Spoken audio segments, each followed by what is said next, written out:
Hello, everyone, and welcome to another day in the Milky Way. We're just getting ready and we're getting started here, and I hope everybody's doing great, pouring in just like always. Thank you, everyone, for coming tonight. We got a great show for you. We're going to be talking about Atlantis, and I got Atlantis Encyclopedia with bookmarks. I got a Lost Pillars of Enoch. I got a Tartaria book. And I got Atlantis solved. I was waiting on some people to show up. Plus, I got the I've been studying all of these Emerald Tablets of Hermes. And I know there's a lot of people out there who probably don't have these books, but that's all right. You don't need to read them because I'm doing it. I didn't get them all read. But anyway, besides that point, hey, Lucky Smith, thank you for coming. Pamela Jean, thank you for coming. Haven't seen you in a while since last week. Scotty boy, how you doing?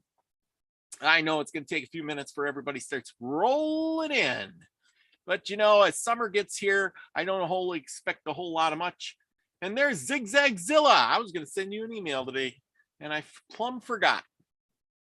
But anyway, you never know how things go. I was busy too. You know, when summer gets here. As summer gets into the play of things, people show up less and less and less because they got other things to do. And do I blame you for doing other things? Heck no. But then again, you come here once a week for an hour to join me as we talk about some great subjects. And there's Grandpa Brian. But anyway, so far I have no guest at the moment. And I was waiting on Dalibor. He was supposed to be coming. And maybe slightly slanted sleuth Steve, but they must be busy or forgot, or you know how things go. But anyway, that's how things go. Organic Intelligence, thank you for coming. Hey, I am doing good. And hope you are all doing good. Gaza Cav, yes, I'd like to have you on. Actually, I wanted to get you on this show, but I didn't know if you were busy or not, and I forgot to send you an email. Of course, I've been busy too, been working a lot of hours, and you know how things go in that sort of sense. So we are just winging it as we go, and you know how that goes. And so, you know, anyway, for now, we're just going to do what we do, and that's called learning. And if I had somebody else on here, we would be throwing things at the wall to see what sticks. And it's all about, it's all about learning. And what do we know? We're going to talk about Atlantis tonight, and we are going to see what sticks and what doesn't. Of course, there's just so much stuff out there. I hope everybody got the thing. I'm going to send it out again. But anyway, well, anyway, I hope you guys have been good this week. Oh, there we go. And there, I am doing two things at once. You know, I'm driving the bus. I'm doing a good job for you guys because that's what I do. Okay. Well, anyway, Zigzag, if you want to come on, talk about this, I sent you a link, and Grandpa Brian, you too. Just do what you do, Robert. Thank you. Anyway, it's all about your perspective. And tonight we're going to talk about the perspective and what Atlantis is. And where do we find the best perspective? Because we would have no perspective at all about Atlantis if we didn't know one thing. And that's where Plato spoke of Atlantis in the beginning. And that's not the first place that Atlantis was spoken about, but it is one of the most famous places, as I found out, that Atlantis was spoken about. And I need to find my book, which is not here. Oh, I think it's this book. Yes, this one. So right away we go, and I found this. This is from Plato. And Plato, he he talks about Atlantis, and this is where he starts to talk about Atlantis in 3600 BCE, which is long before you and me guys were born here.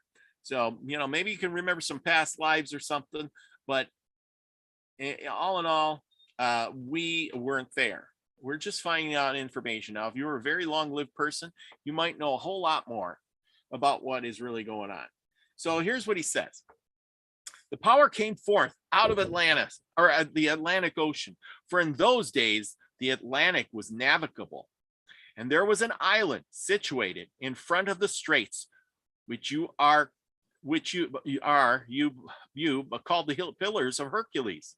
And the island was larger than Libya and Asia put together, and there was way to other islands, and from these you might pass to the whole of the opposite continent, which surrounded the true ocean.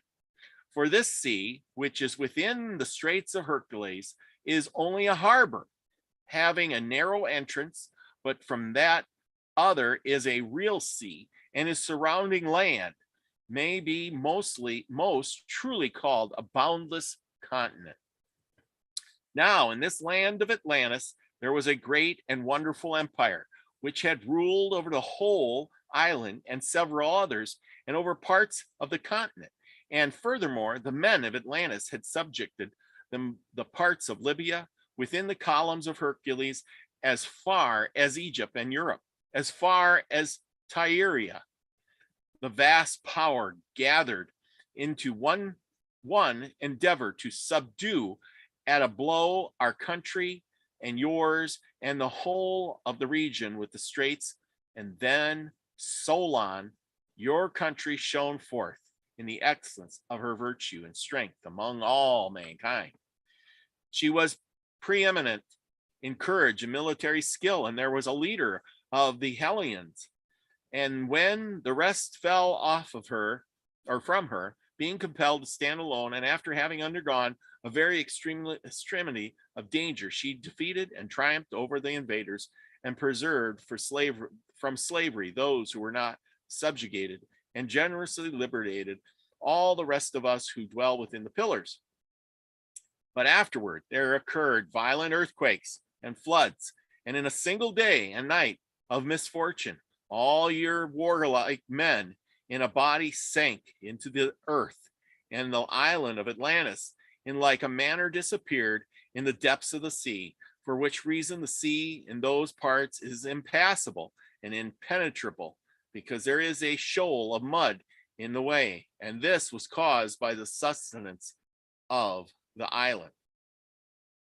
Well, and what does that tell us? It tells us that there was these men were warlike men. They ruled over Atlantis and much of the African continent, or some of it. Plus, there's a bunch of islands.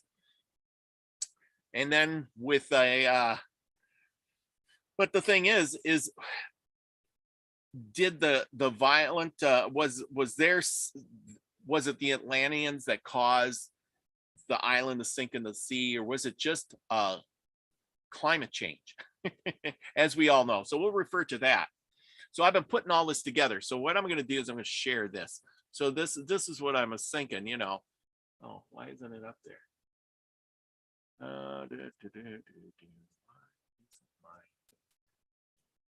Let's try that. Oh, here. Okay, I gotta do that. Okay, so here we're gonna go. Climate change denier claim. This is the coldest winter we've seen in years. So what this is basically saying, see, climate changes, and so does the earth. See, climate change is natural and normal, and happened at other points in history. Which history? Well, it could have been the Atlantean history. There's no consensus among scientists that climate change is real, because it changes all the time. Plants and animals can adapt. That's why we still have plants and animals to this day. Climate change is good for us. Yes. Okay, maybe climate change is real, but there's nothing to be done. It's too late. Yes. You can't go back and change climate. So if you look at that, the point is that there's climate change, and then there's climate change. climate changes all the time. And the Atlantis thing, if that island sank beneath the sea, was it because of climate change? Was it because of a flood? Was it because it was just a volcano? Maybe we don't know. They may have built their whole island on a volcano. Maybe there was an asteroid that hit somewhere else on the earth that caused a giant flood. It wiped it out, melted the North Pole or the South Pole, made a great flood that swallowed up the island. You never know. So anyway, sticky trails is heating us up. Yeah. Yes, Pamela Jean. Whatever is stalking our sun that is covered up with the chemtrails is heating us up. Yes, see, and that's the thing. It's always doing that. Let's see. Max Vision's in the house. Hey, Max, how you doing? Anyway, so the point is, I like that. Scotty Boy says you can tune a piano, but you can't tune a fish. So true. So true. But hey, that's what it's all about. And here we go. I'm doing more than my share of stuff tonight, guys. Let's see. Anyway, so what happens is we know the points. There was a point of high land that juts out of the large body of water. You need a vessel to consider size to get looks like a nose situated outside the straits, which are you call Hercules, pillars of Hercules.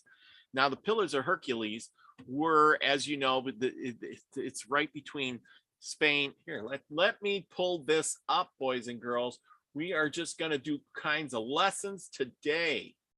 And that is because I am so smart and we just know our stuff.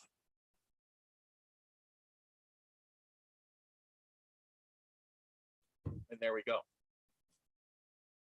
Let's look this up.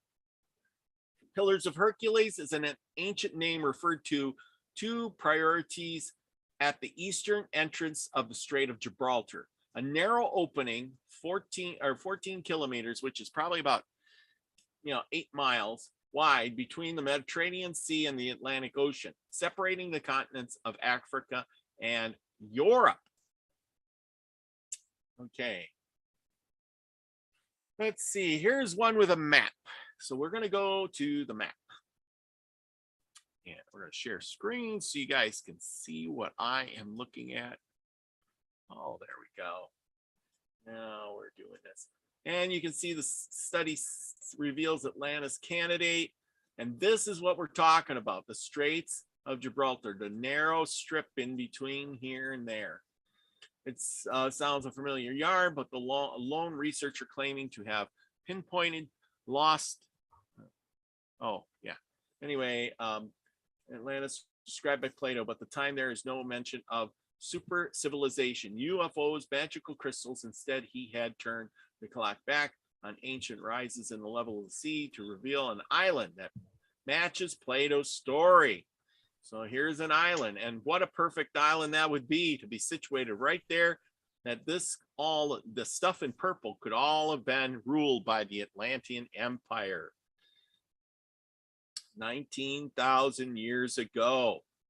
The oceans were a lot less, and that's what we have. And there he is. There's the man with the plan. Hey, what's up? Yeah. See, I just got your last email because the one you sent before, I was under the impression that the Atlantis show was to be on. I thought you said the 21st. I thought I sent it out as the 21st. It says like, May 24th. May 24th, you said. Oh, I must have hit. That was a typo. Okay. Yeah, I hit the wrong number. I'm like, yeah. Because I'm like, sorry about that. Yeah. Because the numbers are all small on the board there, and I hit it. And the mine says 21st, Mhm. And then you know how it goes. And you're like, whoa, Happens.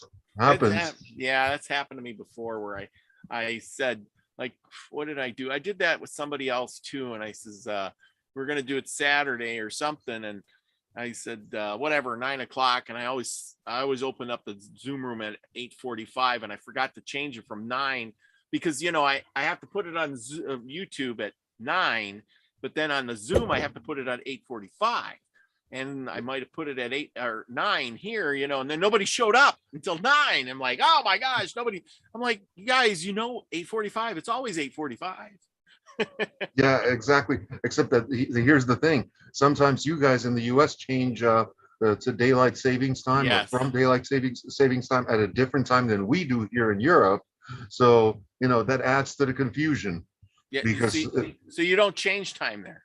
oh, we Oh, do. you do. Except that we do so at a different date than you guys do. It's like 2 weeks off, which means that we're usually between my time and East Coast time is 6 hours. Sometimes it's actually 7, and sometimes it's 5. Oh. Yeah, for up to 2 weeks, and Yeah. it Wow. varies every year, so it's totally unpredictable, totally. So Mm-hmm. Well, there you go. Anyway, mhm. so far I've read Plato's description of Atlantis a little bit, showed a map or so no big deal. I still got lots to go here on that. You didn't miss a whole lot. I'm greeting everybody. Scratch is in the house. Max Vision, Pamela Jean, Regine Hutchinson, thank you for coming. Gaza Cav all the way from Australia. Scotty Boy, Lucky Stone. Who else did I miss in here? Grandpa Brian, Organic Intelligence, thank you for coming. Jules, Zigzag Zilla, and I think that's about. So I hope I didn't miss anybody. I'm just scrolling through pretty fast. So there is our crowd for tonight. So far, and we are doing good. But we got lots more to cover. Lots more. The big spin on it so far. I don't know if you watched the last episode of it, but we discussed that Atlantis. Lucky says that Atlantis has been wiped off the map, and his guides tell him you won't find Atlantis on the map, or it won't be found because it's gone. It's totally gone. Well, see, here's the thing, there's basically only one objective record of it, and that's Plato's record, Yes. which goes back to something like 230 BC, and that information is something he got from his uncle Solon, if I remember correctly.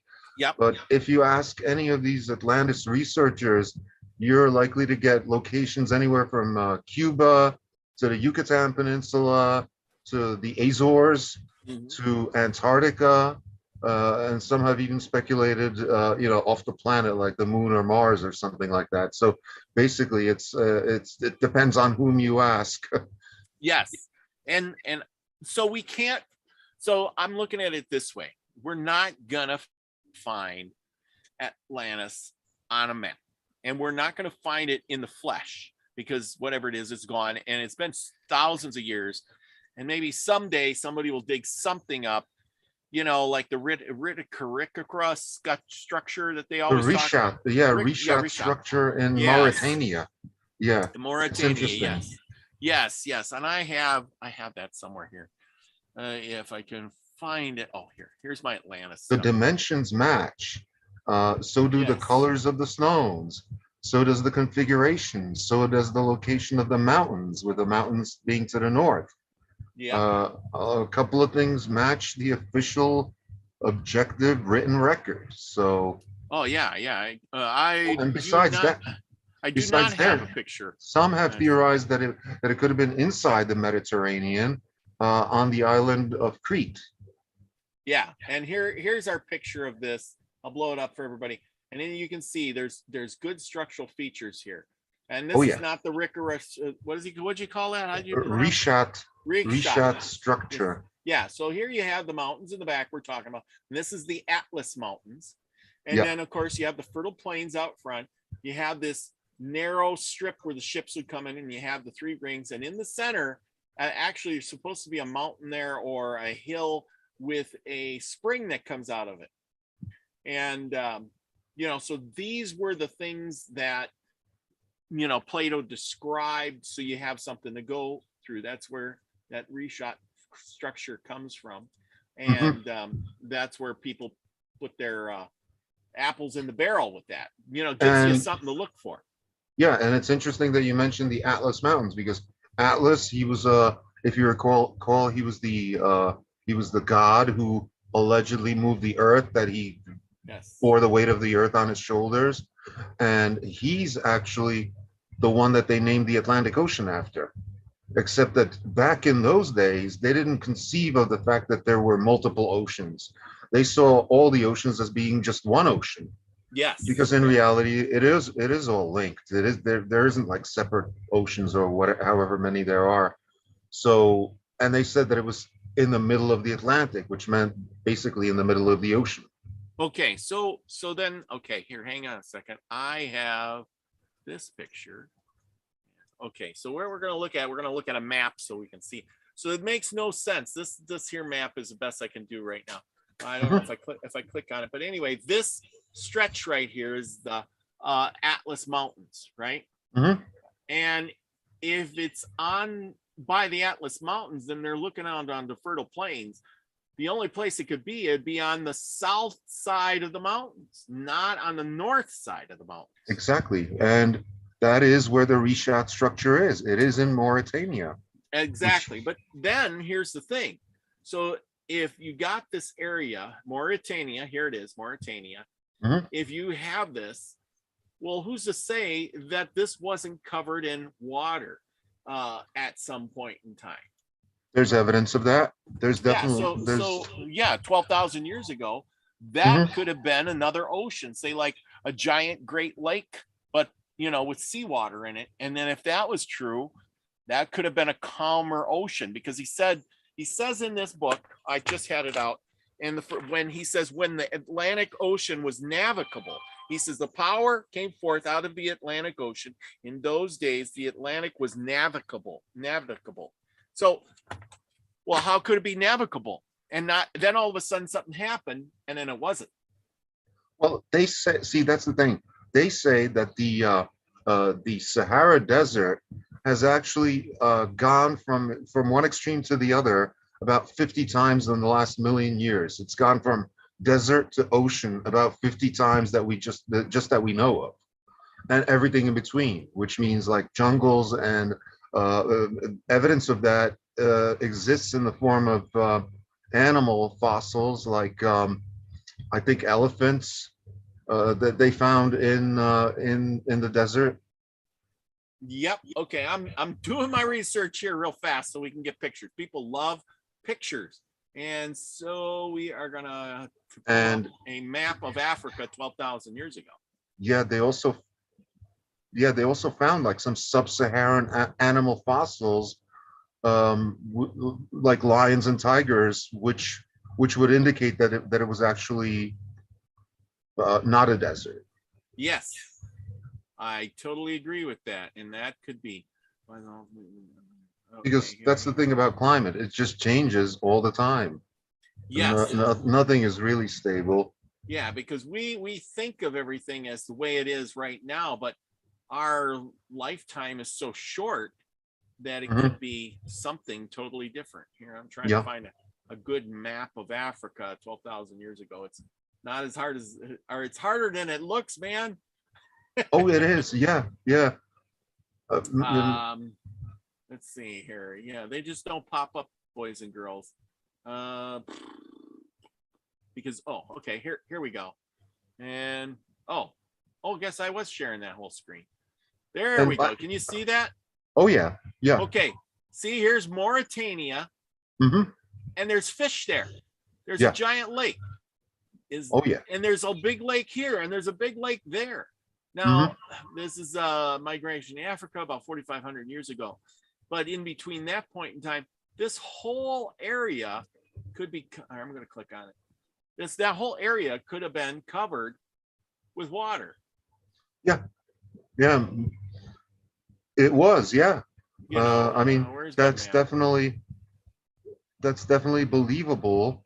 And we don't, since a lot of these like terraforming events, like changing from sea to dry land, will basically wipe out any kind of evidence of any civilization that may have existed there. We actually know very little about it because it's been so unstable over the past 1 million years, just that we know of. Yeah. And Yeah, exactly. and you See, know what's an interesting thing I was looking for the other day, that I had found this about 20 years ago, and I thought it was very interesting that in the direct geographical center of Africa, there's a cave where the opening of the cave is in the exact shape of Africa itself. wow. And I can't find it. I can't find it anywhere, but I know it exists. Yeah. Yeah. See, that's stuff they cover up, and it's Hmm. not up there. See, now here, look at this.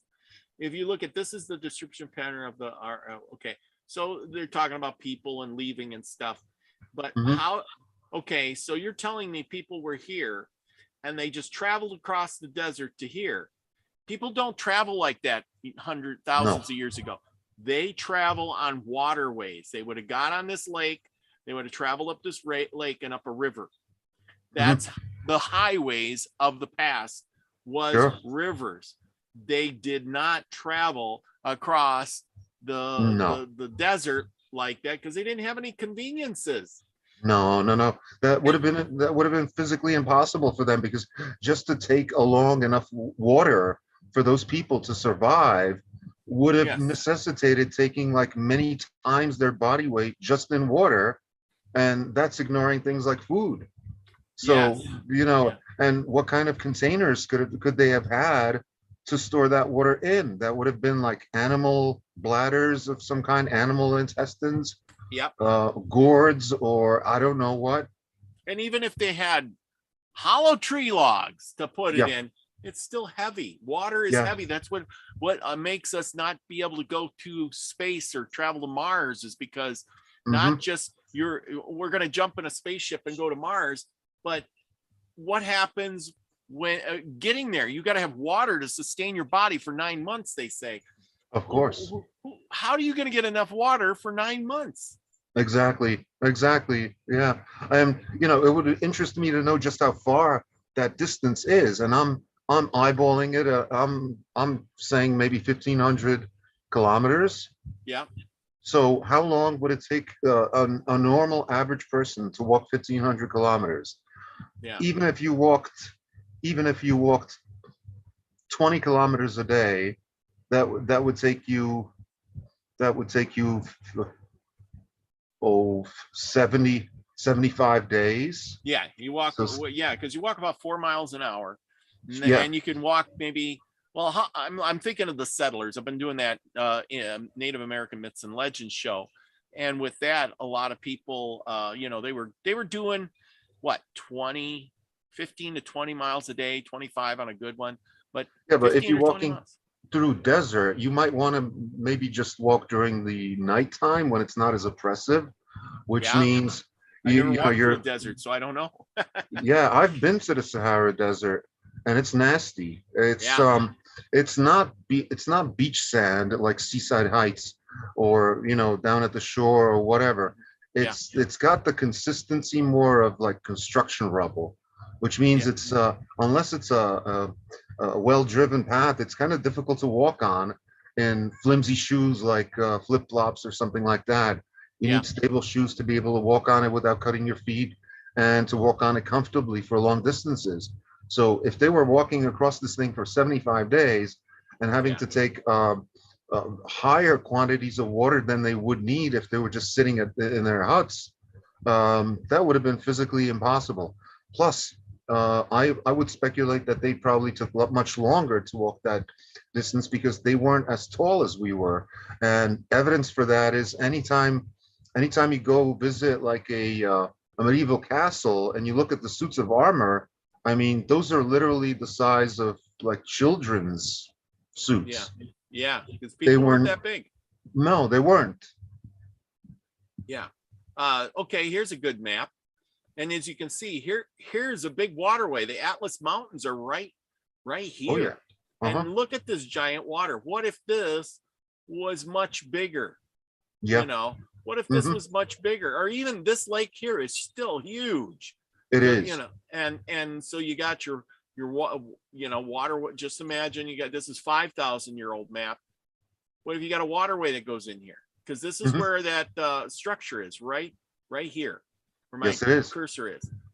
You know, which is not far from the water. So what if this was still all underwater and the Atlas Mountains were above, as like an, you know, so there you go. You got your in other words, yeah, they would have had to travel to it by going through the Straits of Gibraltar and then curving back down through that river and getting into that big lake. Yes, exactly. Since as you correctly pointed out, the waterways were the highways of the ancient world. Yes, exactly. Now, to throw a twist in there, now I have been doing a lot of study on giants, right? Ooh. And through my giant book. Now, this is the book I was going through a little bit the other night, finishing up the story of King Og. And as I was doing it, if I would have just went a little bit farther, it talks about King Og in here. Is this physically possible? I think I did some of that. Let me find this in just a second here. They were talking about, just, you can go on for a second. It's going to take me a minute to find this, but it was talking about. Yeah, that's from one of the apocryphal books of the Bible that I'm not too familiar with, but that's the book of the Rephaim. Yes. And those were the nasty guys that were eating humans. Yes. They were like an offshoot of the Nephilim, I believe. Yeah. Which were the fallen angels or the fallen ones. And they were kind of nasty. So exactly. And it goes in here. It talks about it talks about where they found giants and stuff like that. And then he talks about and he goes into gigantic stonework, you know, being found all over the world, etc., etc. Stones. Sure. If you just if you just look at the ruins at Petra, those were carved out of monolithic living stone, and those were like huge. Those doors are just, you know, 6 times the height of an average human. Yeah. Why? For what purpose? Yeah. And then the thing is if they were carved like that, who knew how to carve them? And then so here I found it. For King Og of Bashan, I hope I pronounced that right, because that's what I've been saying it. Remain a remnant of the giants. His bedstead was 9 cubits in length, therefore 4 cubits brethren of it, Bashan, which was called the land of the giants. So says Moses in the writing 3,500 years ago. And the history of Bashan now lies in southern Syria. It is a dangerous Bedouin country. The Bible says that the conquest of Bashan by the Israelites began with Moses and was completed by Jahar. The Aragab, one of its little province, Jahar, took no less than 60 great cities, fenced with high walls, gates, and bars, besides unwalled towns of a great many. Such a statement seems all but incredible, but how could Providence, measuring such by 30 by 20 miles, 50 by 32 kilometers, support such a number of fortified cities, especially when the greater part of it was wilderness of rock? But mysterious and incredible that this seems, the cities built and occupied 4,000 years ago by these giants exist even yet. So, and then they were going on how this guy went there, and he says, in the 19th century explorer Joshua Porter traversed these empty streets. He opened doors of their houses. He slept peacefully in their long deserted halls. From a tower in one of them, he counted 30 towns and villages dotting the surface of the plain. He reported on one spot, with his own eyes, I've seen that it is literally true. The cities are there to this day. Some of them retain the ancient names recorded in the Bible, the giant cities of Bashan. And these ancient cities contain probably the oldest and complete specimens of domestic architecture now existing in the world. Various Bible writers describe Bashan as an almost an earthly paradise, and the strength of grandeur of its oaks, the beauty of its mountain scenery, and unrivaling luxuriance of its pastures, the fertility of its widespread plains, and the excellence of its cattle. Remnants of the oak forest still clothe the mountain sides. Ancient Bashan comprises a vast field of basalt elevated above 30 feet above the plain. It is called Laha. Yeah, there stood the giant city. Surrounding it was the fertile plain of Bashan.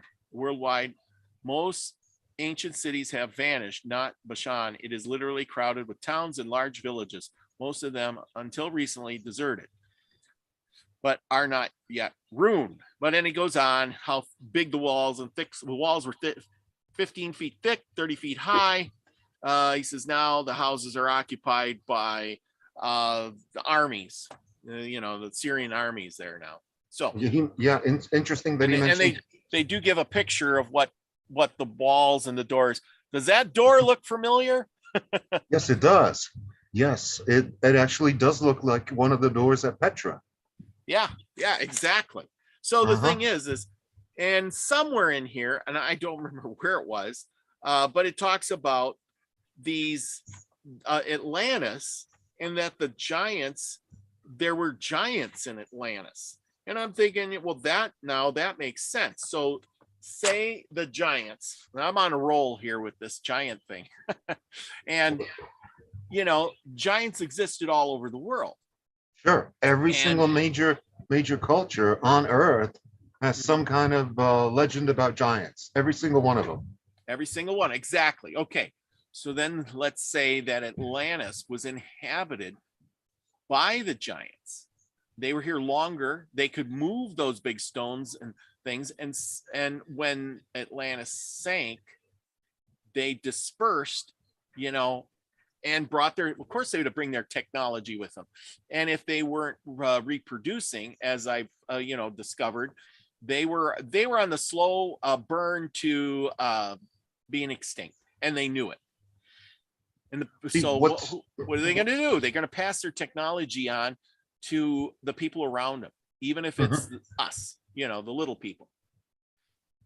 Interesting theory, but I was struck by the reference to, and from what you just read, to fields of basalt, columnar basalt, which I find interesting because there's a theory going around that a lot of these like basalt plugs, which consist of columnar basalt, a good example of which would be Devil's Tower in Wyoming, are actually gigantic tree stumps. Yeah. So, if you extrapolate, how big those trees were versus normal trees, and, how big those giants were, according to those legends versus normal humans, especially at that time, which were half the size of us. Yep. So, and I was talking to somebody about that the other day. I mean, nothing really explains why the average human height increased by such a drastic amount from the Middle Ages to today, because those humans from that time were literally half the size of us. I mean, they had access to nutrition because they had a decentralized farming system. They had farms in every village. They had animal husbandry all over the place. Ranchers, hunting was practiced. Everybody had access to food. The only reason that the life expectancy wasn't as high is because of death in infancy, was childhood mortality. So basically, if you survive to 5 years of age and you survive all those childhood diseases, you got the same chance of living to 79, which is the average lifespan today, as you did back then.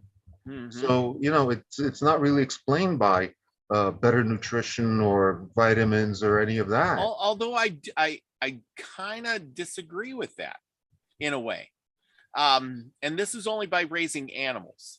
And I would say, there was a thing, because I raise a lot of horses.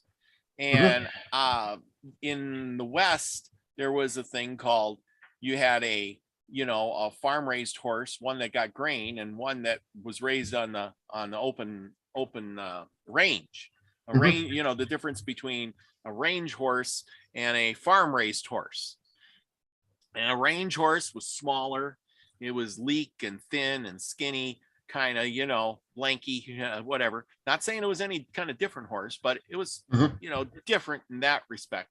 But that same horse could be in the barn in the shed, and you'd be feeding it grain, and it's all beefed up, and it's a built, it's a built horse like we see today, because most of them are farm raised horses. Well, that's interesting. I didn't know this, but I do know about the aurochs, and the aurochs were basically wild cows that lived here in Europe. And compared to modern cows, cows are maybe 6 feet high or 5 to 6 feet high at the back, but these were like twice as high. They were like the size of a garage, Yeah, yeah. and they were all over the place, and they were actually pretty dangerous. So and they were wiped out, obviously. Yeah. So you know, you could compare that to like a wild cow versus a domesticated cow, and the domesticated cow was way smaller. Yes. So that would kind of prove the opposite. I don't know. Well, and then it's all about breeding too. You know, Yeah. you know, we can handle a cow that's 6 foot tall, but you know, but you can't handle a cow that's, you know, 15 feet high.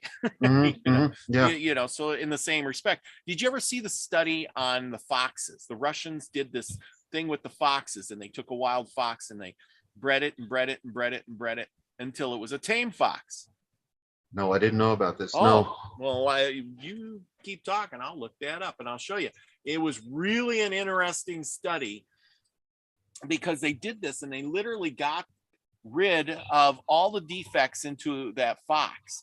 They didn't smell. They weren't, you know, mean. Yeah, they do. actually turn colors too. Interesting. Yeah, because wild foxes, they do have a distinctive smell that is kind of pungent, and some people find it annoying. Yeah, you do see a lot of wild foxes here in Europe. I mean, as somebody who lived in the United States, I've never seen a fox in the United States, but you do see them quite often here. But you never see them run over. Yeah, here you go. Here's that study. And this is what they did. They took the fox and they started domesticating it. And little by little, seeing the foxes turn colors, and they ended up looking like dogs. Russian fox breeding. You'll have to look this up sometime. It was really interesting. They were That is tame. interesting. They were, yeah, see here, Russian fox experiment, flash. Oh, yeah, now they sell these foxes. So you can buy a domesticated fox, and that's what it looks like. Yeah, yeah. You know, went from looking like this, you know, to looking, you know, exactly like a dog, like a husky. Yeah, yeah, exactly. So who's to say that you didn't breed down the cow? You didn't breed down a, you know, an animal and turn it into something. See here, here you go. Look at it. Does look like a husky, doesn't it? Yes. Oh my gosh, you're very right. much. It's a husky. Yeah. Very much so. Yeah. Wow. You know. Yeah. But, Interesting. it is interesting. I didn't know you didn't hear about that. That's No. pretty wild. You see, you learn. Everybody learns something on this show. I agree. Yeah. Yeah. Yeah. And see, and the Russians were able to do this in a relatively short period of time. Like, yeah, I'm assuming this was maybe less than 50 years. Yes, So goes to show you that it was a lot less than 50 years. And I forget what was it? How many breedings they did off the top of my head, and I'm gonna get back to that in a second here. As soon as I find it. Oh, I went too far. And news. Okay. Yeah, they give you the stuff. Wire foxes tame. Pictures of foxes. Well, maybe I can't find it. Okay. 1959. 1959. Yeah. Yeah. Breeding silver foxes. You know, and the goal was to simulate the fears of dogs. Now the experiment worked fabulously well in 10 generations. So 10 generations. Wow, that ain't much for a fox. People and wagging their tails of science's approach. This wasn't only the foxes changed. In 1979, I noted that some of the foxes had begun to look different, developing curly tails, spotting on their coats, and floppy puppy-like ears. Later, the scientists began noticing that some of their traits in other domesticated species, pigs, goats, birds, fish, which seem to point to a common genetic path that animals take as they change from wild to tame to domesticated. Now, with that said, have you ever, or do you know, you probably never raised pigs, did you? No, no. Okay, so take the opposite. Anybody out there knows that if you have a pig and it's a tame pig, like in your barnyard, right? And you turn it out in the wild, in 2 or 3 generations, that pig looks like a big wild pig.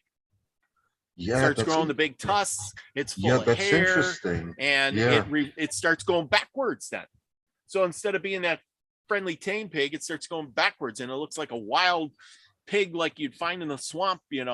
Big boar. I never heard of this, but that's interesting that you bring it up, because the wild pigs have those big tusks, Yes. and domesticated pigs do not.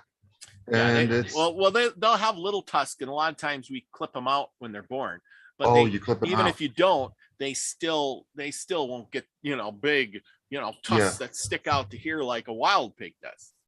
Yeah. As a matter of fact, like their populations here in Germany, they're actually increasing, and pretty much every major population center in Germany has had like incidents involving wild pigs where they haven't killed anybody, but they've injured people. Mm-hmm. Sometimes pretty seriously for no reason. They just come up to like a group of people and just attack one person, like bite his leg and stuff like that. Yeah, pigs can be really mean if they want to. Oh yeah. Mm-hmm. Oh yeah. Anyway, so here's the thing. So then I'm putting all this stuff together. That's why this Atlantis thing is going to be in many parts, because every time we find new and things. So that means, were the giants just shrinking? Did they end up being us? Too? But then again, or did they just go extinct? We have measurements of the giants, but we don't really have good descriptions. How do we know that those giants weren't like Sasquatch? Yeah, I mean, because a few generations they were small again.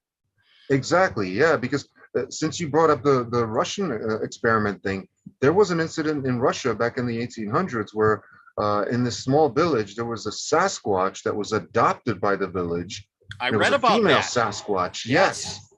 And some of the local men impregnated her, and the descendants. I mean, by then photography came into existence, and when you look at the photographs of some of these people, they look like throwbacks, like something between human and not quite human. So I think that there's pretty strong, at least anecdotal evidence, that this was a real Sasquatch, or at least a Sasquatch hybrid.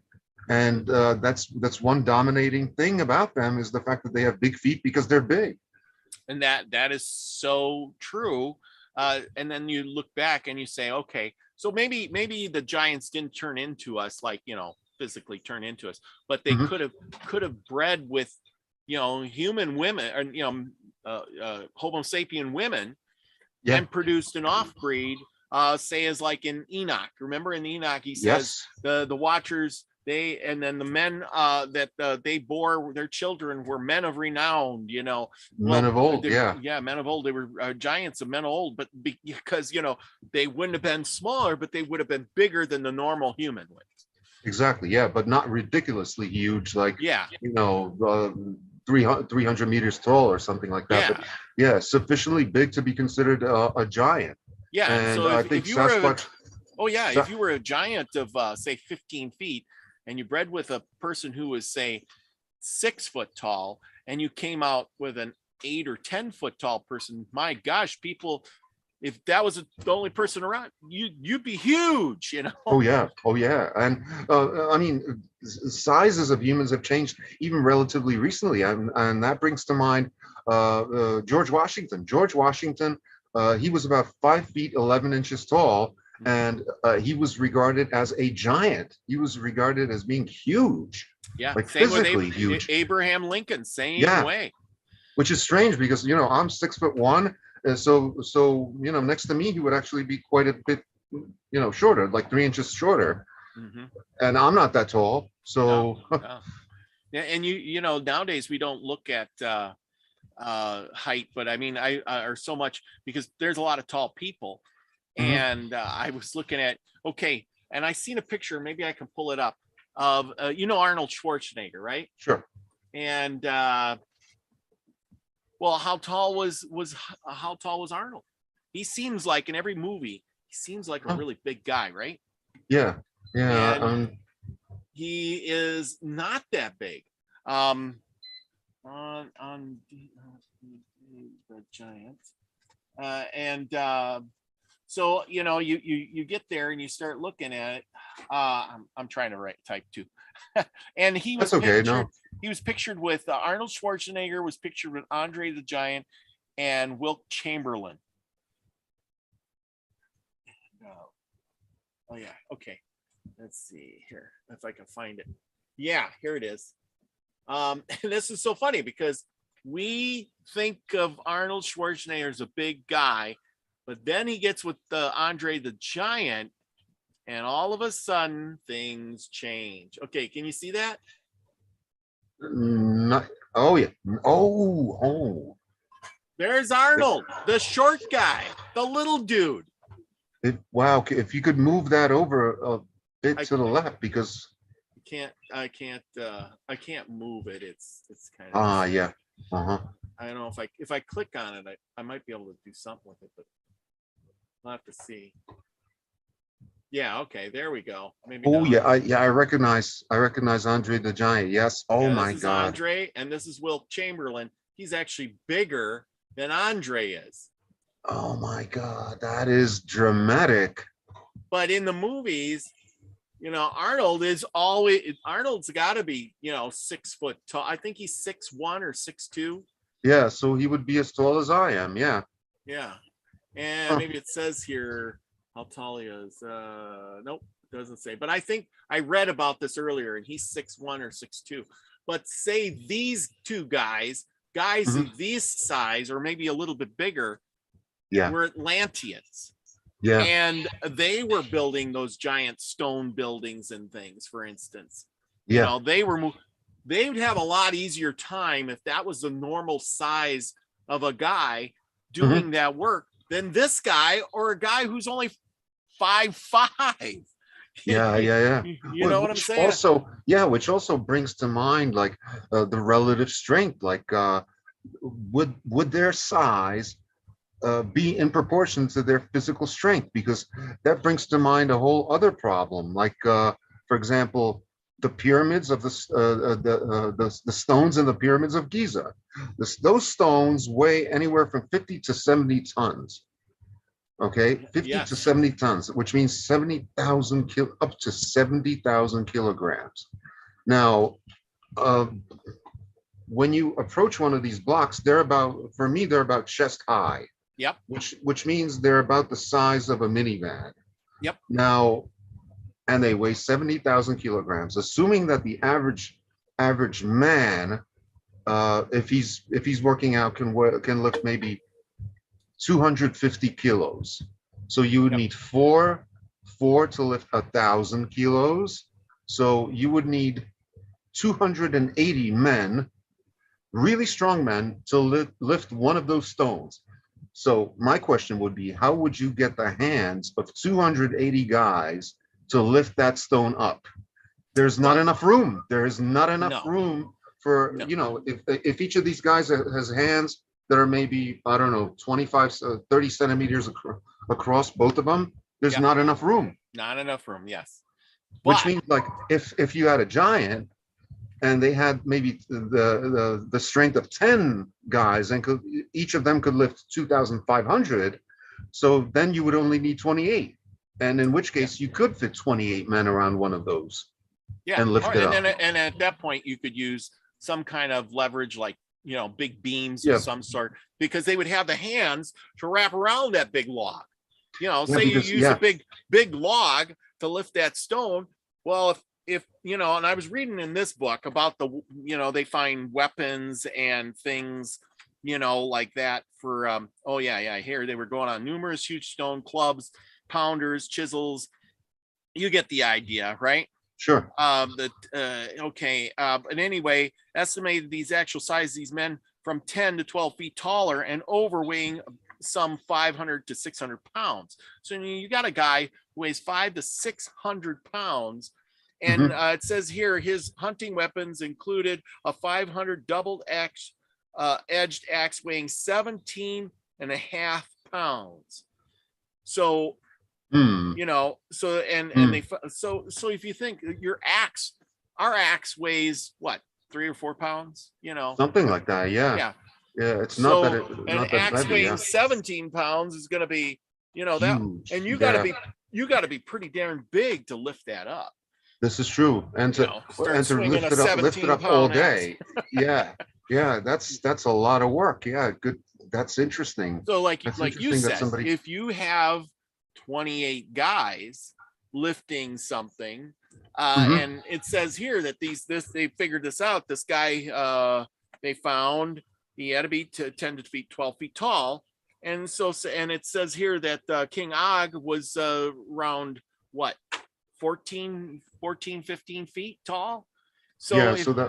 so you're figuring, and they're weighing between 500 and 600 pounds, give or take. You got a 600-pound guy. He's built. Oh yeah. Yeah, which means that he could lift one of those stones like nobody, but not a big problem. Not one of the stones from the pyramid, but I'm talking maybe one of the stones that built some of the medieval castles we have in Europe. Oh, easy. Yeah. Those are huge stones. But and but even so, now you say you got these big guys who, he's 600 pounds. I mean, you could be what, 200 pounds. You could probably bench press yourself, right? Yeah. And so, or more. And you figure if he's 600 pounds, he's going to be able to move 600 pounds or more. And you add those guys up, and then all of a sudden give him a rope. How much is he going to be able to pull or lift? So see, that's the reason why, I was thinking that these blocks may have been lifted physically without the use of machinery, because some of the blocks, especially in Mesoamerica and in the Inca civilization, they look like they had handles on them, where after they were set in place, those handles got carved off. Yeah. Where those handles would have been necessary if you were lifting them by hand. If you had, let's say, 4 giants, one on each corner, each holding it up by a handle, that would have enabled them to put it in place without crushing their fingers. Because that's the other thing, even if you could lift a stone that heavy, how do you do it with that many guys to coordinate it in such a way that they release their fingers all at the same time, so none of them gets their fingers crushed? Yeah, but then but the thing is they're so big, you get 2 or 3 guys, they could just push that block into place, or maybe, and who knows what kind of technology they had too. I'm not saying they had some, woohoo method or anything like that, but obviously they had passed down technology. And they said that these giants, according to men, I mean, if you look in the Bible, it says these guys lived 800, 900, 1,000 years. So who's to say that the giants didn't live that long or longer? Yeah, exactly. And when you live that long, you gain more knowledge of things that we can't even imagine. And then, of course, when you die, you let all that knowledge go to the wind, really. And then, of course, like you do a little more study on that Egypt stuff. And the thing is we don't even know how to we look at the petroglyphs, right? That they got the little symbols and stuff. Yeah, exactly. It slips my tongue and my brain is working too fast here. That's okay. And then we don't even know, like, all that knowledge was lost. I mean, it ain't like they pass it down from kid to kid to kid to kid to kids. Here, you need to learn how to do the glyphs, whatever.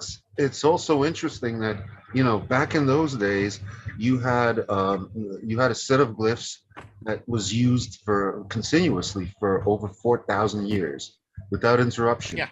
You had various traditions that got passed down from generation to generation for thousands of years. Like, for example, the most popular game was a board game called Senate.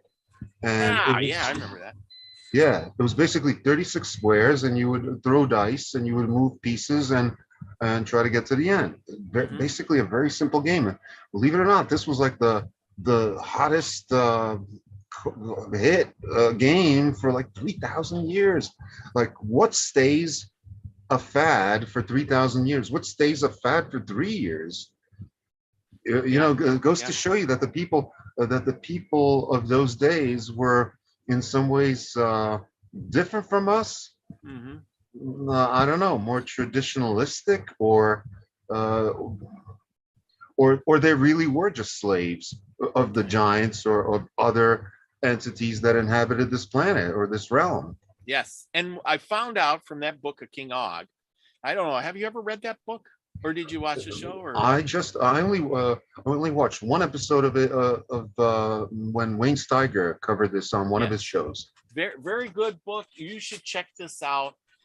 It puts a lot of the pieces together in that, because it says, and it says in there that these giants, now listen to this, it says that King Og goes on and he's talking about each giant, and he gives a little bit of from each giant, and he talks about the bright ones and the dark ones. These are these entities that are here, and they control them. Of course, they worship Baal, and there's a lot of obscenities in there too, because he's always talking about pulling off their entrails and all that crap. So, but he does give a lot of hints to, like, King Og talks about his father, who worships gods unknown, because he came to Earth, like a lightning bolt. He was not from here. Ooh. And then he goes on about another giant or two or three, about how they were black, and they came from somewhere else and worship gods that we don't know. And I'm thinking, okay, so they came from somewhere else. They had children, and then these children are these giants, and their fathers are still alive. So how old are they, and how long are they living? And then he goes to talk about, in the beginning of the book is really interesting. He says, yeah, everything's dying, and we're dying, and they know it. They know they're dying. He says the plants are dying. The critters that run around, the big giant beasts and the serpents, are dying. We don't have any food to eat. We have to go to the ocean and hunt for giant serpents there to eat, because there's nothing living. And of course, then it goes on to this moon child who they think can cure everything, and this is going to save them. And then of course they're greedy, and they get the moon child killed, and the drama there. And then they have a war, and they kill each other off, because they're blaming each other for their we're going extinct, we're gonna die off, and oh my god, our only chance, we put all our eggs in this one basket and we killed it off, and we fought over it until now we got no chance. There's nobody, and we're not reproducing. We're like the other critters out there, the other animals that aren't producing. But they did notice that the smaller selves were reproducing, and that's us, the smaller selves. We were reproducing, we were getting along, we were doing our thing, and we weren't there before. He also says we weren't there before. One day, he says, we just stumbled on a village, or and here are these smaller selves. They look like us. And then so we started eating them. Yeah. And then, of course, he talks about how he tried to pass down their knowledge to us, too, the sorceresses. He'd keep the women, and then he would eat the men, and sacrifice the children and things like that. And he would teach the women, the sorceresses, his knowledge, and he would teach them about the bright ones and the dark ones. And I'm thinking, well, who's to say that Atlantis wasn't part of that too? Because they would have built more stuff. They were aliens, according to the book. They were aliens. They came from somewhere else, bringing, I suppose, technology of some sort. Well, that's interesting, because it looks like whatever genetic modification they did to us shortened our lifespan, and there's ample evidence that our genetic sequence, our DNA, was messed around with in the not too distant past. And I would say that the research of Lloyd Pye, who was a paleontologist and also the owner of the so-called Star Child skull, if you've ever heard of it, it was a strange looking skull that was discovered somewhere in Mexico, and it exhibited 2 big eyes, or the one with the horns? No, it just had really big eyes, and other anomalies, and it had like an abnormally shaped skull, and it didn't have like the divisions in the skull plates. The Star Child skull, and he had it analyzed for DNA, and it showed clearly that it exhibited DNA from like a human father, a human mother, and a non-human father, where the DNA sequences don't match any known creature on Earth. And science has basically cataloged the DNA sequences of every single living thing on Earth. And the father's DNA did not correspond to anything on Earth. And Yeah. his theory was that sometime around 280,000 to 300,000 years ago, the Anunnaki came down from their planet Nibiru, and they decided to modify the existing animals or primates on this planet to suit their own purposes, namely slavery, specifically gold mining. And they messed with our DNA, but they only had the level of understanding of genetic technology that we had back in the 90s, which means that a lot of their modifications were not precise. They were more like trial and error, hit and miss. And that is the reason why humans have the most amount of genetic diseases out of any creature on Earth. We are prone to about 3,000 different genetic diseases, where most animals, even mammals, only have maybe 3. So that clearly shows that we have some kind of a genetic anomaly that very closely correlates with some kind of genetic manipulation in the recent past. And he also provides fossil evidence from bones where the evolutionary leaps that humankind made could not have been made naturally, like the shape of the rib cage, the shape of the larynx, the voice box, where the voice box of us versus that of monkeys is so distinct. That's why monkeys can't talk, because a monkey's larynx is structured in such a way that he can actually drink water while making sounds, whereas we can't do that because we pass it through the same at one point through the same airway as the airway we breathe through. So that's impossible. Yeah. Well, it's same with the, like you were talking earlier about that Bigfoot. Yeah. They said that Bigfoot, the one that they captured and raised, did not have it couldn't speak. It couldn't speak. Yeah. Yes. It just learned how to live in that society. They trained it to do simple tasks. It wasn't very intelligent, and yeah, it didn't really speak. Okay, so here, this one's better. Okay, I got another one for you. So speaking of all of this, we're going to go to this one here. And how's that? Okay, so we're talking about the skulls. And have you seen these skulls? These are from Peru. The Paracas skulls. Yeah. Dr. Brian Forrester has done a lot of research on those. Yes. And he, it's like, oh, well, the people are saying, oh, yeah, these people were shaping their heads and doing all that stuff. Yeah, that's not possible. But yeah, because he says, we got these cracks in a regular skull. There's these cracks and there's these certain things with a human skull that where the what do you call the base of the skull has to sit, is still the same on our skull, but in that skull it's in a totally different spot, which tells you that it has to be different. And also the skull binding of infants will not increase the volume of the skull, where these skulls over here, they have like 1,800 cubic centimeters of volume, whereas the average human skull only has about 1,300. Yes. And so could this be part of these, of this Atlantean race?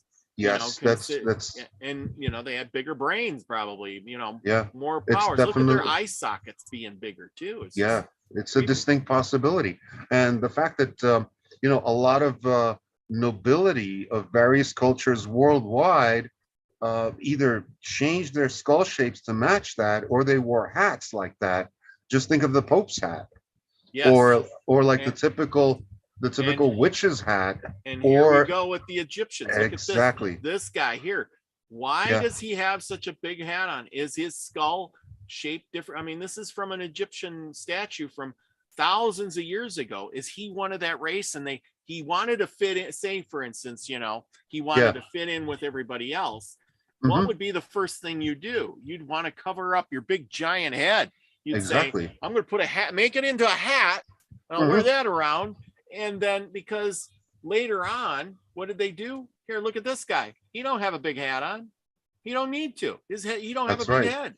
He don't have an elongated head. Here, look at this guy. He just has the elongated head. But then as they get older or younger, these guys turn into this guy. He don't have. Yeah, he's just got the do-rag on. Yeah. Yes. And so these are the Atlanteans morphing themselves through centuries, breeding with regular people.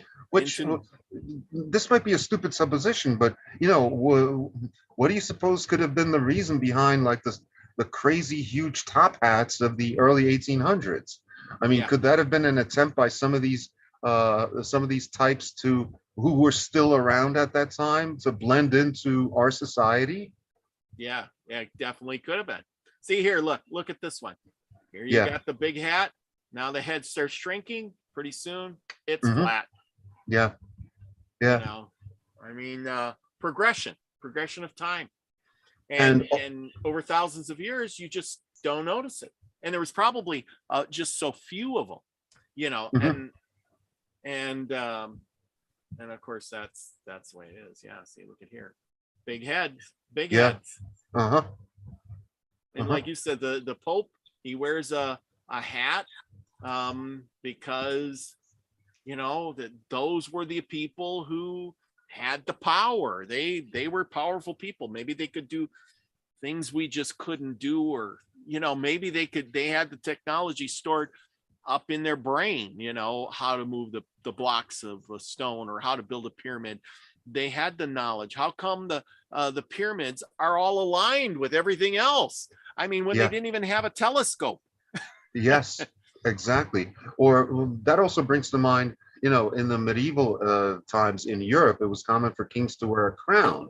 Now, what is a crown? It's a hat, but it's made of metal, which would make that actually a Faraday cage, which would be the same thing as almost like a tinfoil hat to keep out the electromagnetic radiation so he could focus.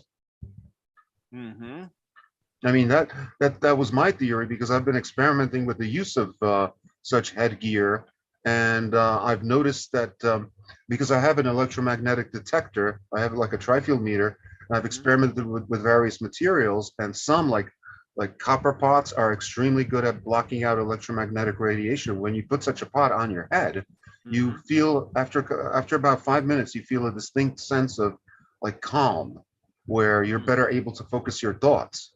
So maybe that's the reason why the kings of old would wear crowns of gold, because gold is an even better conductor than something like copper. That is so true. That is so true. Never thought about it like that. Yeah. Their own little Faraday cage up there. Yeah, their own little Faraday cage. And a lot of the times, like the cloth that would be underneath it would also be sewn through with strands of gold thread. So that would have been a definite Faraday cage. So didn't even know it. Yeah. They're saying that you got a tinfoil hat back in them, so to speak. Yeah, exactly. We got Elderberry in the house now. Linda Brooks. Oh my, we had a whole bunch of people stop in tonight. Karen Lynn is in the house. Pamela Jean. And I just want to give a shout out to all those people. Mary wins. We all win when Mary wins. So anyway, so with this whole thing going on like that. Oh yeah, Egypt. Yes, I got a thing about Egypt in this book. This is a great book. Wayne had turned me on to this book. It's Atlantis Encyclopedia. Got all kinds of stuff about Atlantis in here. Wait, who's the author? It is Frank Joseph, author, The Destruction of Forward. Frank Joseph. Frank Joseph. Oh, interesting, because I've read some literature by Frank P. Jones, but yeah, Frank Joseph. Okay. I'm gonna have to look that up. Yeah. Let's see. The Great Pyramid. According to this goes in and talks about Edgar Casey. And it says, according to Edgar Casey, the Great Pyramid on the Giza Plateau was built as a cooperative effort between Egyptian residents who formed the labor force and Atlantean architects in a successful effort to politically combine immigrants from the West and native populations through a shared public works project. He is at least fundamentally second by researcher Kurt Menestron, who concluded that the monument was raised as a state-forming act that called upon the participation of the entire population in the cause of national unification, placing its construction at a very beginning of the dynastic civilization. Methuselah believed its completion coincided with the actual brought about the creation of the ancient Egyptians or ancient Egypt. Arabs account told of a pre-flood king, Surid, pronounced Surid, I got that wrong, who was forewarned of the coming cataclysm and commanded his to establish the Great Pyramid as a place of refuge. Suchy, the Egyptian Atlas, was likewise portrayed as a man supporting the spear of the heavens on his shoulders. Perhaps Arab Surid was actually an Egyptian Shu, the most Atlantean of all the gods. The same Arab writers report that the Great Pyramid's grand architecture was Thoth, the Egyptian god of literature and science, the divine patron of learning, keeper of ancient wisdom. He was equated by the Greeks and the Romans as Hermes and Mercury, respectively, and these names are used interchangeably with Thoth in various traditions of Arabic and Western descripting the Great Pyramid's chief engineer. Yeah, so he's still saying that, just like we're talking about, it was a combination of the Atlanteans. The Atlanteans had to build it. Here's the thing. Thoth himself states that he is an Atlantean in the Emerald Tablets. Mm-hmm. And, a lot of people would call those into question because there's many different versions of the Emerald Tablets of Thoth. But he clearly states that I Thoth the Atlantean. Yes. Which means that, that there was a word for it in the Egyptian language. I'm not sure exactly what that word was. Mm-hmm. And they must have known about it. Well, it obviously did, because Plato sure didn't come up with it on his own. He says he got the right, the word from the Egyptian, or from his uncle, who got it from the Egyptians. And here's the thing, like the Egyptians knew about Göbekli Tepe, and they had a word for it that sounds a lot like Göbekli Tepe. And, Göbekli Tepe allegedly predates dynastic Egypt by thousands of years. I mean, Göbekli Tepe has been dated conservatively to about 12,000 years old. Yeah. So, but the fact that those two cultures knew about each other says a lot. Yes. So because, that could mean that Atlantis and Göbekli Tepe were, around at the same time. And because he says that it was 9,000, and Plato himself states that it was about 9,000 years before his time, and his time was 300 BC. So that would have been about 12,000 years ago, or 11,000, 12,000 years ago, which is a ballpark figure right there. Yeah. Yeah. And we know that they covered Göbekli Tepe up. Yes. Intentionally, stone by stone. Yes. So why? Atlantis sunk, and maybe they realized we don't want this happening here, so we're just going to cover it up for for the future, for something. And then that would have been not just building Göbekli Tepe, would have been an enormous endeavor, but just covering it up would have been even more of an endeavor, even more of like a group effort of just endless chains of people building, bringing in stones and just carefully covering this up, in the hopes that someday somebody is going to do the same thing in reverse and uncover it, which is what we're doing right now. And then you figure, though, but if those guys they had giants working there, they could pick up a dump truck full of gravel or whatever and, haul it off there and dump it. We're thinking they're putting it in little bags and hauling it over their shoulders for, a mile or two. But if you hauled a dump truck at a time, it would go a lot faster.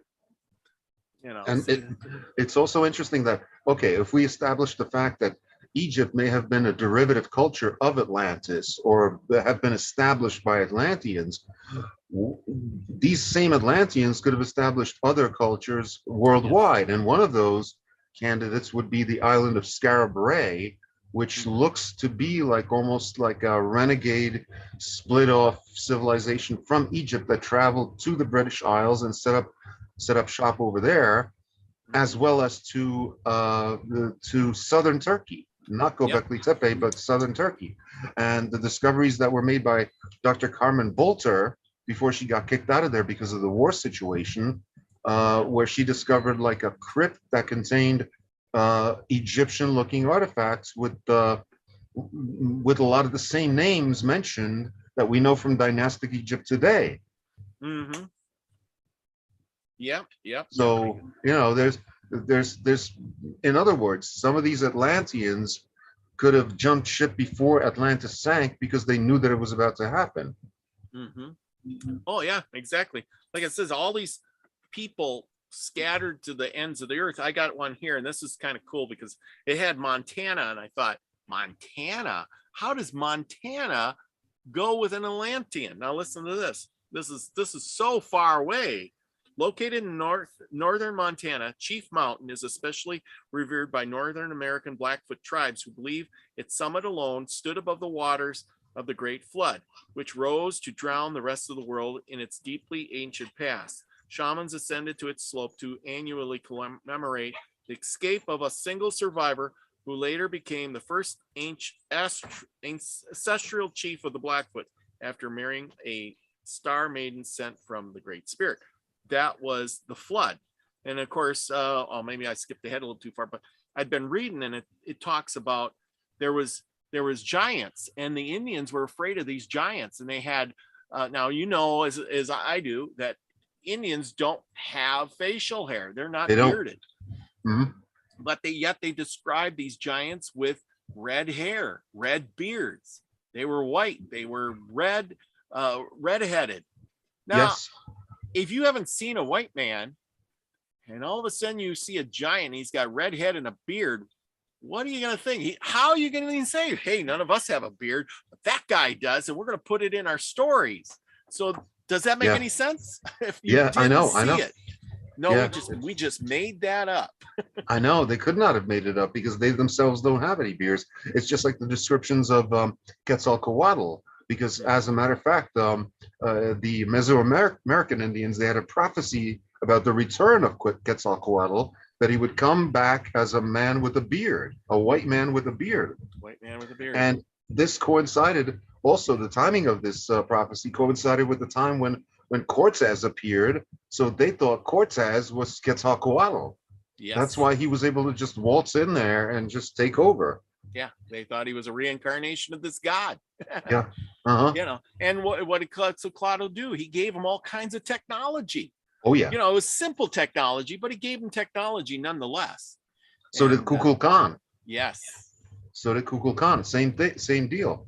And he was, I believe, he also had a beard. I'm not sure. Yeah. So, you know, where did they? And these people didn't have beards. So it just tells you the weights and measures there that these people were getting information from a guy with a beard, and they don't have beards. It wasn't their technology. Also, Kukulkan would make his appearance once every 52 or 56 years. I'm not exactly sure which. And that was encoded into their calendar.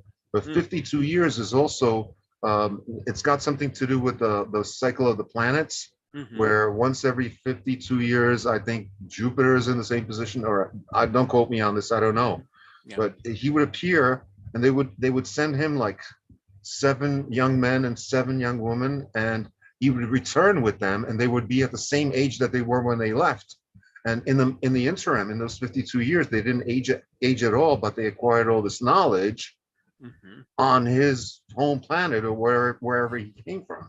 So yeah, interesting. Yeah, interesting.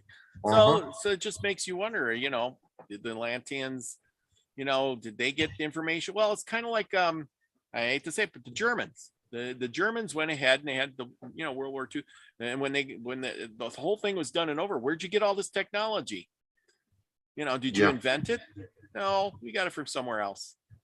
Yeah, there was a whole bunch of secret societies like the Vril The Society, the Vrills, Fool yeah. Society, and we still don't know. We still haven't gotten to the bottom of what went down with that. That they had some secret knowledge from some of these like ascended masters or whatever, Mhm. some hidden technology that's never been really made public. Because Yeah, I would hate to believe that it was just based on some mystical woo-woo writings that they would launch like an entire global war over. yeah, yeah. You That know, that is it's so true. But yet the Germans, well, all of them, the Americans did too. They started at World War II. They started out this big search for lost technology, ancient stuff, and they were searching the whole world over for this. Yeah, You because know, the Germans, they even formed like a separate division of the SS called the Ahnenerbe, and they Mhm. sent these guys out to all these mystical sites like Tibet Yeah, and Tibet for sure. ancient Mexico and all these places, like looking for artifacts. And they were allegedly looking for, among others, the Spear of Destiny. Yeah, yeah. Right out of So, Indiana Jones. yeah, right out of Indiana Jones, exactly.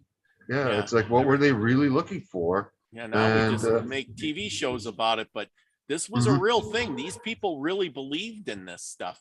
It was, I mean, and who knows if they found it or not. I mean, I've read bunches of books where it said they did, Well, or, apparently they must have, because look at it this way. After the war, those German scientists, they got split up 50-50 between the US and Russia.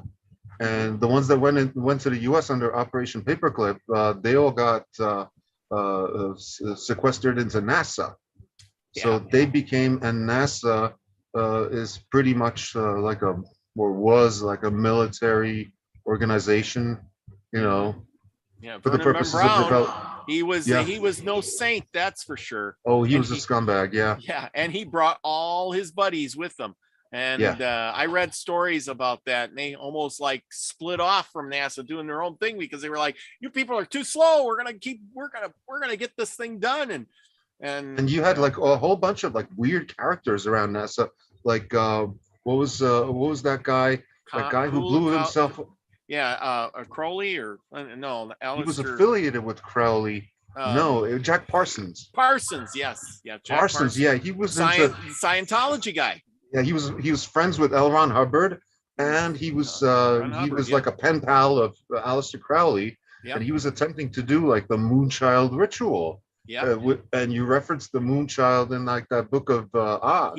He did go, and he did write some books, but he did go to the pyramid and stayed a night and did a ritual inside one of the pyramids. That's weird. You That know, is weird. and that's where he said he made contact with this entity being, and Yeah, that allegedly, yeah, allegedly even Napoleon spent the night inside the Great Pyramid. But a lot of people have spent the night inside the Great Pyramid and went insane. I forget exactly who, but I've been to the Great Pyramid and I was inside the King's Chamber, and it's creepy. It's creepy. I wasn't there alone, obviously. I went there with just my girlfriend, and there's obviously a guard from the Ministry of Antiquities or whatever. But it's such a heavy, creepy place, and it's stuffy in there, despite the fact that they had the ventilators on, and it's kind of inhospitable. It's not the kind of place you'd want to be stuck in overnight, yeah, and just having to do your own thing. No electricity, just a flashlight, maybe some candles. I think I'd freak out. yeah, exactly. Yeah, those Because pyramids weren't meant to be lived in. no, it was obviously some kind of a machine for generating some kind of power, because I've done my own experiments, scientific great experiments, that proved that there's something physical going on inside the shape of the Great Pyramid, regardless of what material it's constructed out of. As long as you maintain those proportions and the orientation, Mhm. you will get results, anomalous results. Namely, it affects like the spin of a gyroscope, in Mhm. that a gyroscope will spin about 0.2% longer inside the pyramid versus a control shape of the same exact volume. Wow. Yeah, just the fact that no matter how small the effect is, the fact that there is an effect shows you that that this needs to be researched a lot more than it's being researched. The only formal scientific research that's been done on the shape of the pyramid would be the Russian Academy of Science. A certain Dr. Krasnogolovets, who's embarked on scientific research, and he's proven that you can do things like I forget what it's called. I think it's called superfluidity, where you can cool water to 40 degrees, minus 40 degrees Celsius inside the pyramid, and it remains liquid, where once you take it out of the pyramid, it instantly transforms into ice. I've also done experiments with like seedlings or seeds placed inside the Great Pyramid versus left outside the pyramid, and same result as with the rice experiment, if you're familiar with that. Yep. Same exact results. So it's basically like a machine for generating positive energy, positive effects. If you put a human body inside a pyramid that's big enough to hold that body, within 15 minutes, all the blood values change to better, basically. In other words, triglycerides go down, LDL goes down, HDL goes up, oxygen goes up. It's that powerful. Yeah. Interesting. Yeah. See, now why aren't we building our houses all out of pyramids? Or we do to a certain degree. We are because yeah. What they've established in the Russian Academy of Sciences is that the east-west component of the pyramid shape is the important one.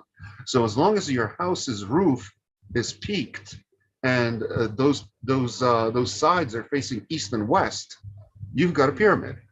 So is that why that all most apartment buildings are flat top?